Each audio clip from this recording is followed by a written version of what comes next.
Hello and welcome to The Priest and the Prof. I am your host, the Reverend Deborah Duguid-May. And I'm Dr. M. Elizabeth Thorpe.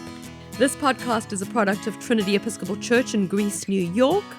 I'm an Episcopal priest of 26 years, and Elizabeth has been a rhetoric professor since 2010. And so join us as we explore the intersections of faith, community, politics, philosophy, and action.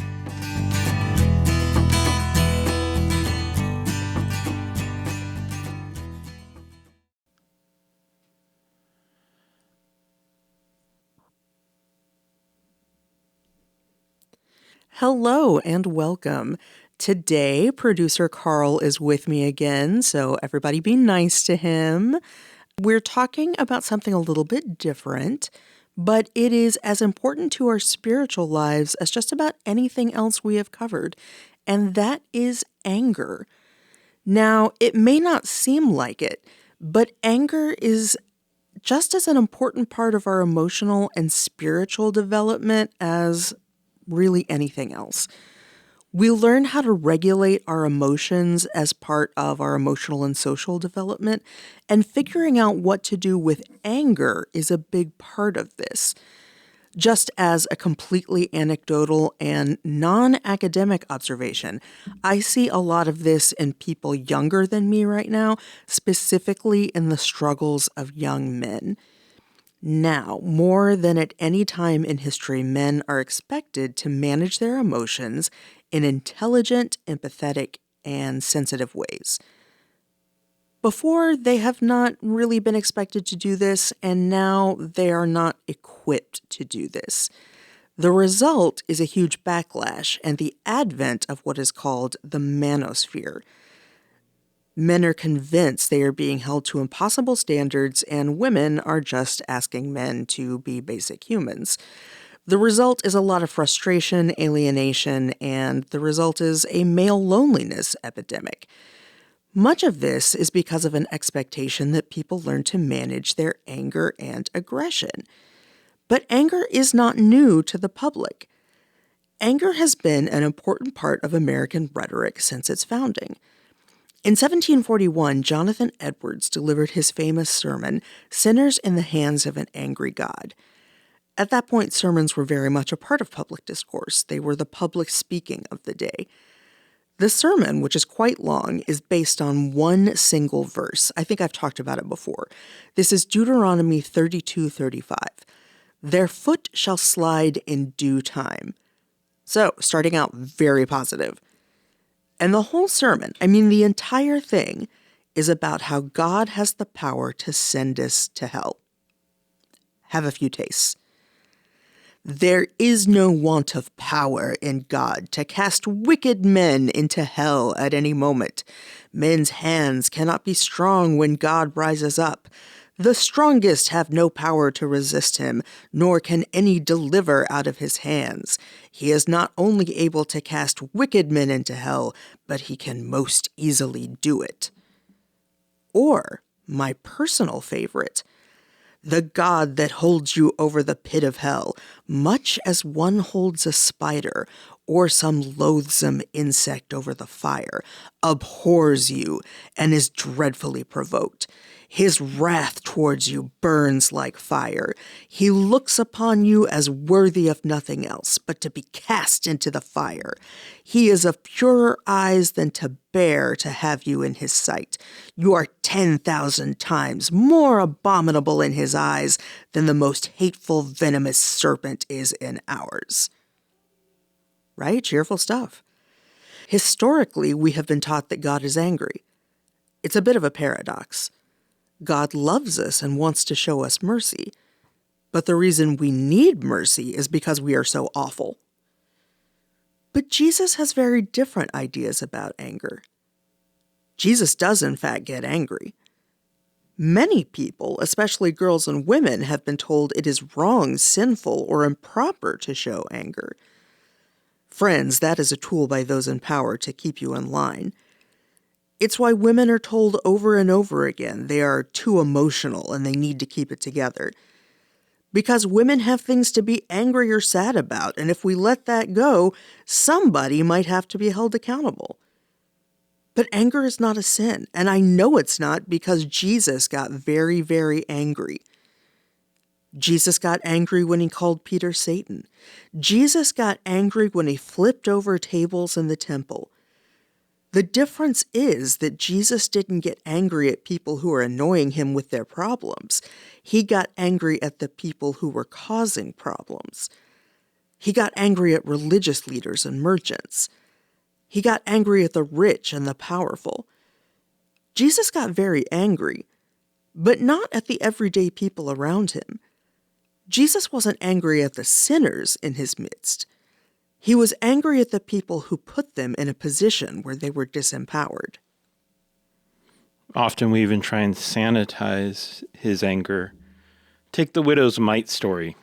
You know, the one where the rich person gives a large amount of money to the temple, followed immediately by a widow who gives all that she can. We often hear this story in the context of stewardship drives, where the widow is held up as an example to us all of how we should give all that we can to the church. But that interpretation ignores what immediately precedes and follows the widow depositing her coins. Jesus tells his followers, the scribes, devour widows' houses for the sake of appearance, and that the temple adorned with beautiful stones and gifts dedicated to God will be destroyed. The widow deposits the last of her coins, and those 2 coins will do little more than further feed the scribe's hunger. This is unjust, and Jesus makes that clear. This woman, as a widow, has no means to make an honest living, yet she gives all that she has to survive on to a system that already has more than it needs.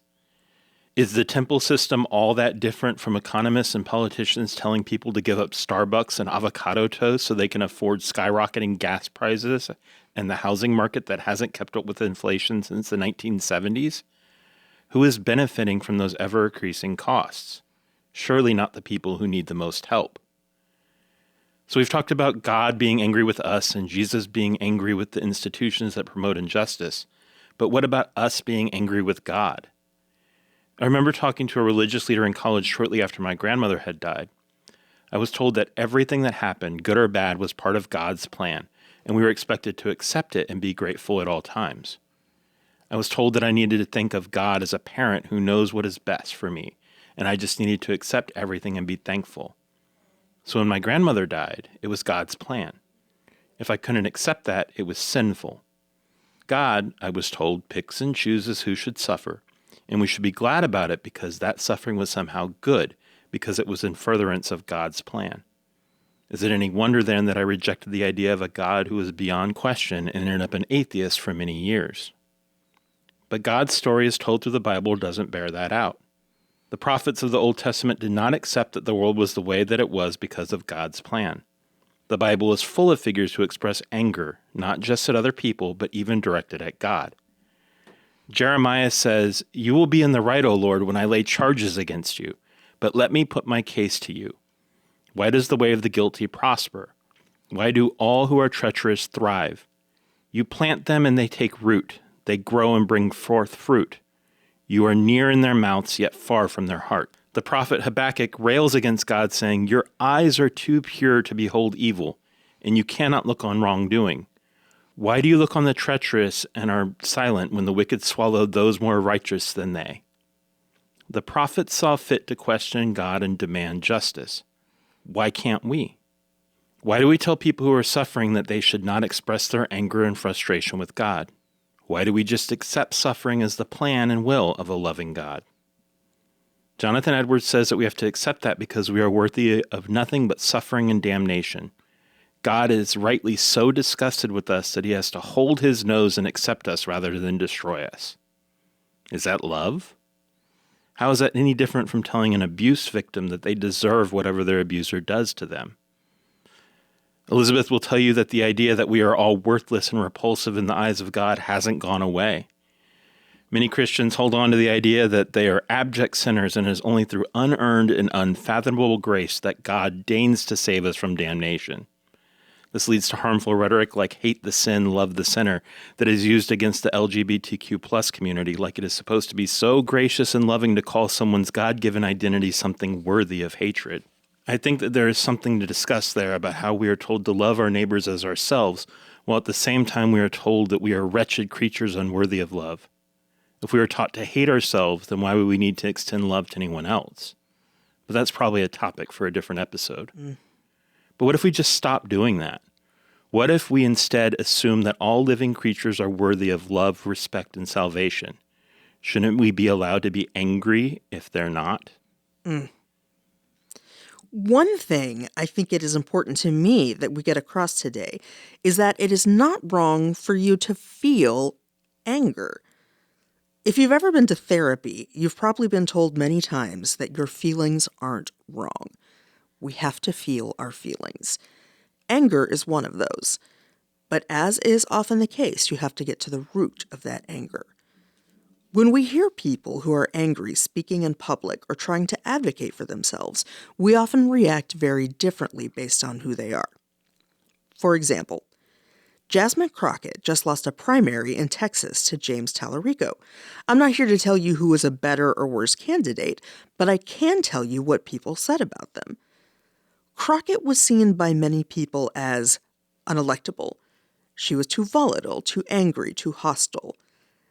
It must be noted that Crockett is a black woman. Okay, we know that does not make a person unelectable because Donald Trump is in office. His whole shtick is that he is mean and doesn't care about people's feelings. But the difference between Crockett and Trump is that Trump is an old rich white guy and Crockett is a young black woman. And we allow old rich white guys to be as angry as they want to be, and we find angry black women to be problematic and abrasive. And this isn't some liberal DEI nonsense. This is provable and observable. People like Condi Rice because she is completely moderate in public. People hate Michelle Obama because she has the audacity to be opinionated. Trump isn't bound by any of the same restrictions because he doesn't have to worry about the color of his skin changing the way people see his aggressive approach to things. In fact, many people see his aggression as a positive, whereas for Crockett, it made her unelectable. This is absolutely a matter of tone policing. Tone policing is when you tell certain people that they need to watch their tone, usually for the sake of civility, in order for their point to be taken seriously. The idea is that we must all remain calm, unmoved by our emotions, and detached if we are to discuss matters of importance. It's a classic approach to discourse that supposedly favors democratic republics by allowing for the marketplace of ideas to work its magic. It also makes sure that the people who are not affected by the issues are the ones making the decisions. Because you know what? Sexual assault and harassment make me mad. It infuriates me that 1 out of every 3 women in America will be sexually assaulted in their lives. It infuriates a lot of people. But the people who are most affected by it don't get to speak about it because they're upset? We're supposed to just turn this issue over to people who have no connection to the issue because they can calmly talk about it? Racism makes me mad. The school-to-prison pipeline makes me mad. I'm really mad about trans people being stripped of their rights and identity. But because I am angry about these things, I can't take part in public discourse, I guess, because I might let an emotion show. That is how oppressors maintain power. By keeping people out of the conversation who have a vested interest in it, those who cause the problems are able to keep it up. However, we are also called to love gently. We are supposed to love our enemies. Blessed are the meek and the peacemakers, right? What is love in a volatile world? Can you seek justice, a process that inherently causes strife, in a way that turns the other cheek? I'm actually going to turn to the civil rights movement here for just a bit. I'm often prone to think about Malcolm X and Stokely Carmichael in that regard, but when it comes to being peacemakers in an angry world, the folks who were a part of MLK's portion of the movement were probably the best example. And I'm not going to tell you it's because they were so peaceful and nonviolent. They were nonviolent, but that doesn't mean they weren't angry. You can't read the words of these leaders and not feel the frustration and fierce anger. I think about Fannie Lou Hamer and her testimony in Congress. She was very forthright about what happened to her and how she was treated. She was mad.